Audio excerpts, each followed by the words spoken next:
बच्चों, मैं डॉक्टर सुनीता नंदल कक्षा 12th के लिए हिंदी कोर जो सिलेबस है हरियाणा बोर्ड का 1900 यानी 2020-21 में जो पेपर का पैटर्न रहेगा, जो पेपर का क्वेश्चन पेपर का डिज़ाइन रहेगा, उसकी वीडियो लेकर आई हूँ। तो इसमें पेपर किस तरह से आएगा, पेपर का जो टाइम है वो 2.5 घंटे रहेगा। किताबें कौन कौन सी हैं? आरो भाग 2 है, वितान भाग 2 है।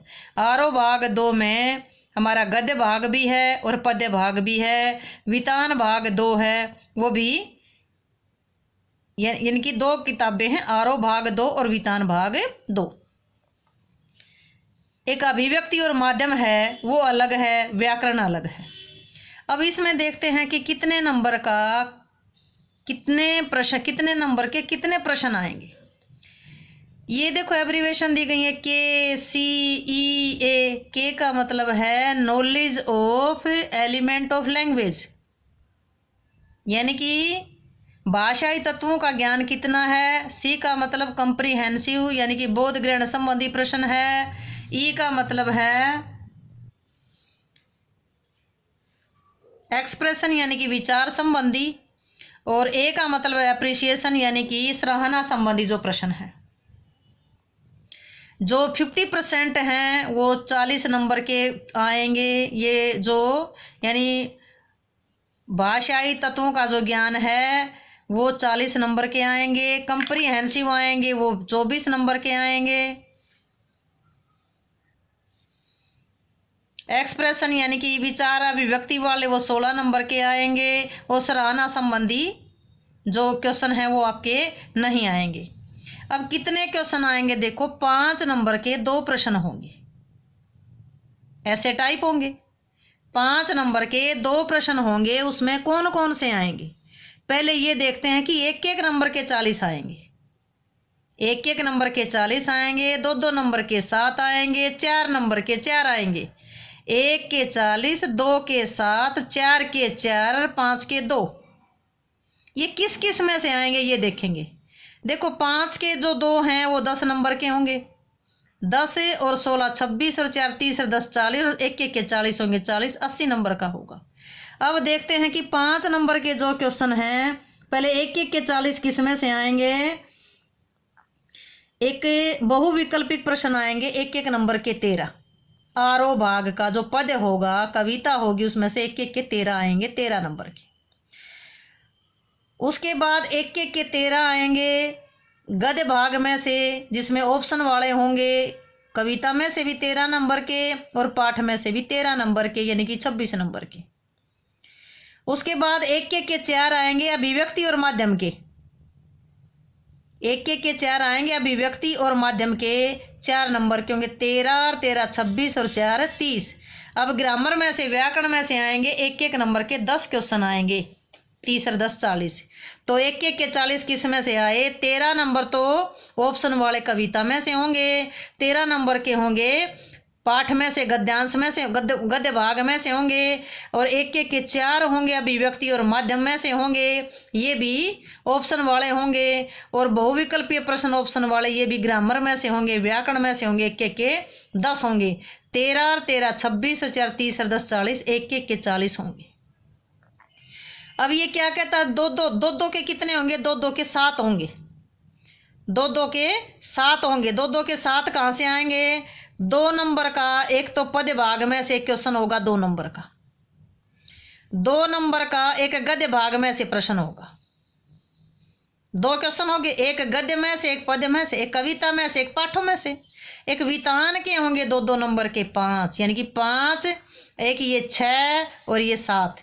7 नंबर के, यानी कि 7 क्वेश्चन होंगे 2 नंबर के। एक एक नंबर के कितने थे? 40। 13 कविता में से, 13 पाठों में से, 4 अभिव्यक्ति में से, 10 ग्रामर में से। ये 2 नंबर के 7 कहाँ से आए? 2 नंबर का एक तो कविता में से आया और एक गद्य भाग में से आया, और 2 नंबर के 5 वितान में से आए। अब 1 के हो गए, 2 के हो गए, और कितने क्वेश्चन बताए थे?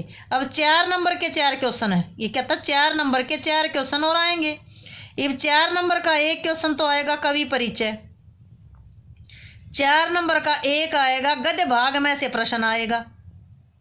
4 नंबर का एक गद्य भाग में से, पाठ में से, गद्यांश वाली पुस्तक में से, आरो भाग 2 में से एक क्वेश्चन आएगा 4 नंबर का। एक आएगा कवि परिचय, कवि ध्यान दें, लेखक परिचय या कवि परिचय 4 नंबर का आएगा। और गद्यांश का प्रश्न आएगा 4 नंबर का।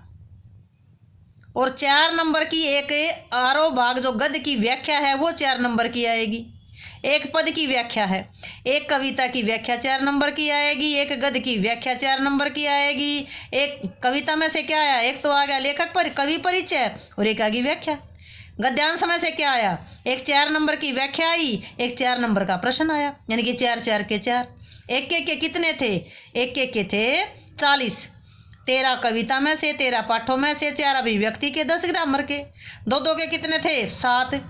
2 के 5 तो आगे वितान में से, 2 आ गया, एक प्रश्न आ गया गद्यांश में से, एक आ गया पद्यांश में से। 2 के आगे 7, 1 के आगे 40 और 4 के आगे 4। अब 5 नंबर के जो 2 क्वेश्चन हैं वो आएंगे अभिव्यक्ति और माध्यम में से। अभिव्यक्ति और माध्यम के रचनात्मक प्रश्न आएंगे 5 5 के 2। तो टोटल कुल मिलाकर के आपका जो प्रश्न पत्र होगा वो कितने नंबर का होगा, 80 नंबर का होगा। 80 नंबर का कैसे होगा एक बार फिर देखेंगे। 1 के 40 होंगे, 2 के 7 यानी 14 नंबर के, 4 4 के 4 यानी कि 16 नंबर के, 5 5 के 2 यानी कि 10 के। तो 10 और 16 26 है, 4 30 10 40 और 40 80। टोटल कुल मिलाकर के आपका पेपर 80 अंक का होगा। अब देखते हैं कि सिलेबस में से बोर्ड ने कौन से पाठ हटाए हैं वो देखते हैं। जो सिलेबस कम किया गया है, जो पाठ हटाए गए हैं वो देखिए। 12वीं कक्षा में कविताओं में काव्य खंड में हरिवंश राय बच्चन की कविता आत्म परिचय, एक कविता। आलोक धनवा की पतंग, कुंवर नारायण की बात सीधी थी, सूर्यकांत त्रिपाठी निराला की बादल राग, उमा शंकर जोशी की छोटा मेरा खेत और बगुलों के पंख। यानी कि बच्चन जी की 2 कविताएं थी, 2 में से 1 हटा दी गई।